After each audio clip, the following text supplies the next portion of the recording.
Who first called Italy the soft belly of Europe? And who were the men dragging dust, hauling rifles, clawing through Sicilian rock only to learn that nothing is soft in war? Summer 1943. On the Allied map, Italy was a side door, a shortcut into the heart of Nazi Germany. But on the ground, it was hell made of limestone, a furnace by day and a tomb by night.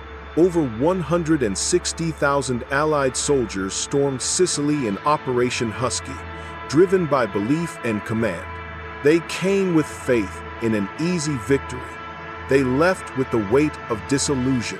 In just 38 days, the island fell and 30,000 men fell with it. Compared to Normandy, Sicily was the war's forgotten nightmare.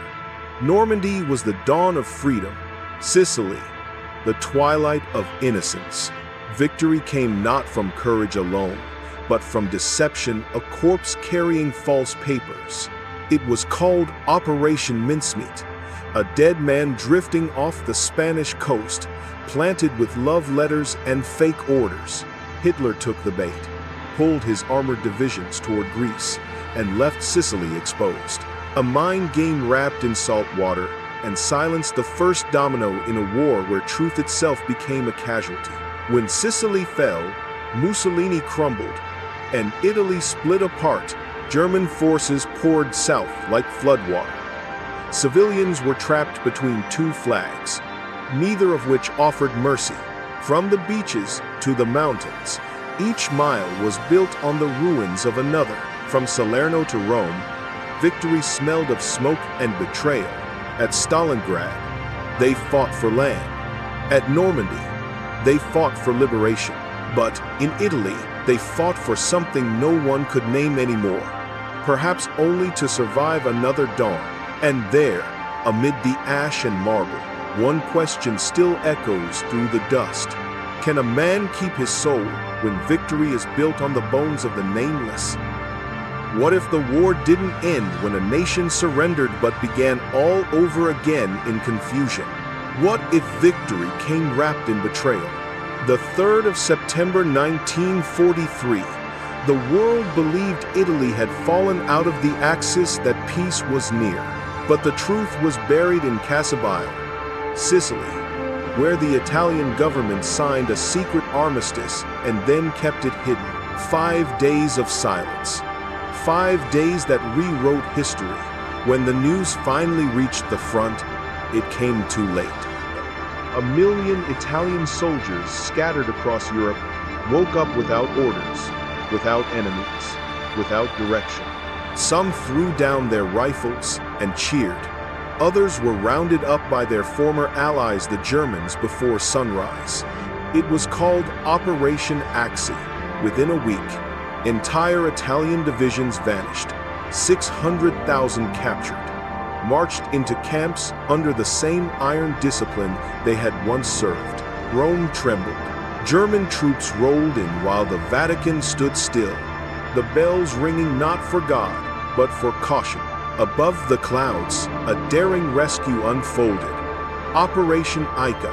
Otto Skorzeny, Hitler's commando, flew a glider straight into a mountain stronghold and carried Mussolini away.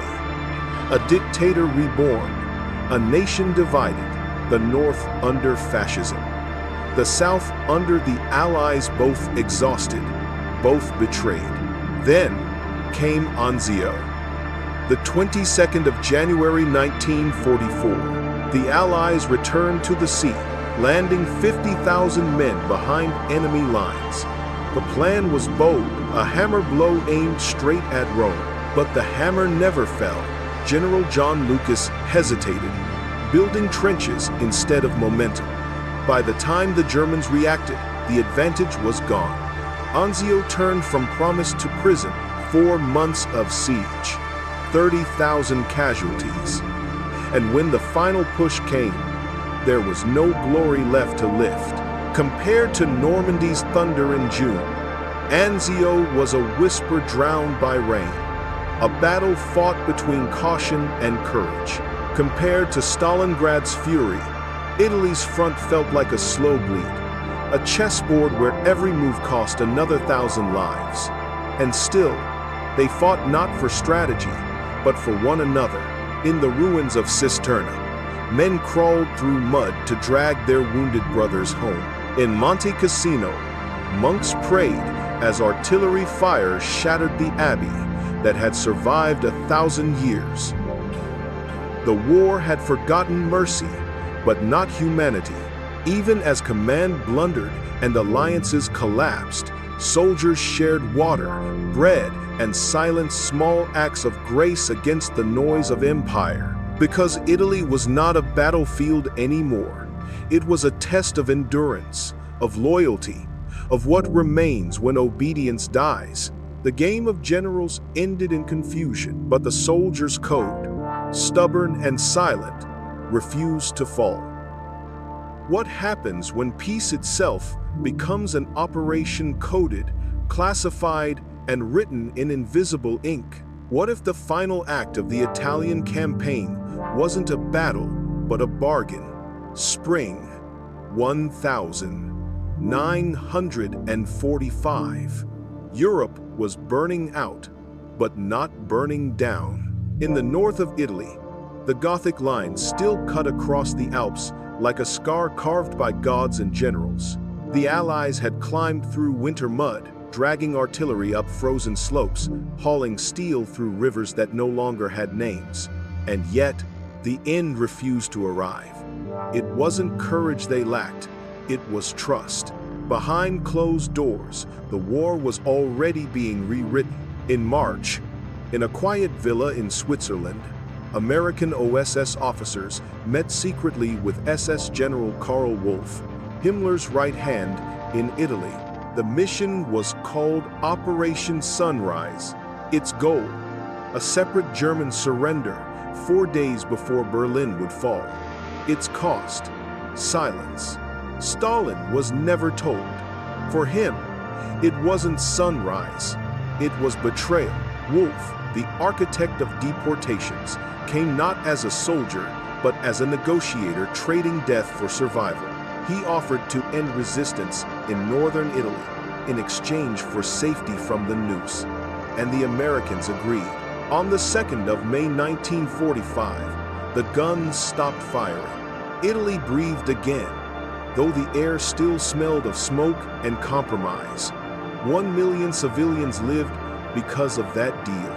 But history would never agree on whether it was salvation or sin.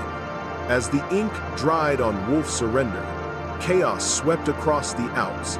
Mussolini fled Milan with a convoy of gold, 100 tons of it, looted from banks, churches, and dreams. They said he was heading toward Switzerland, a last attempt to buy a future. But destiny caught up in Dongo. Italian partisans stopped the convoy.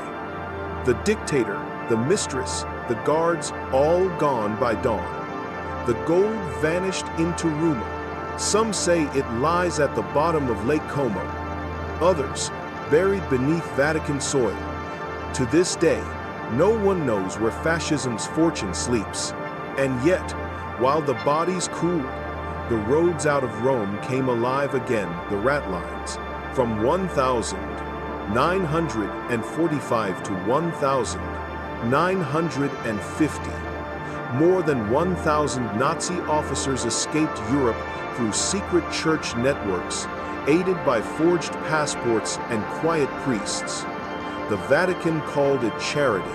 History called it denial. Men who had built gas chambers were given blessings for their journey. It was mercy. Weaponized faith turned into currency. Italy, once the soft belly of Europe, became the continent's conscience, a place forced to stare at both its own guilt and its grace. Its ruins whispered of contradiction. A country liberated by foreigners, divided by faith, rebuilt by ghosts, compared to Germany's reckoning at Nuremberg. Italy's justice was quieter, almost embarrassed, like a confession mumbled in a cathedral half empty.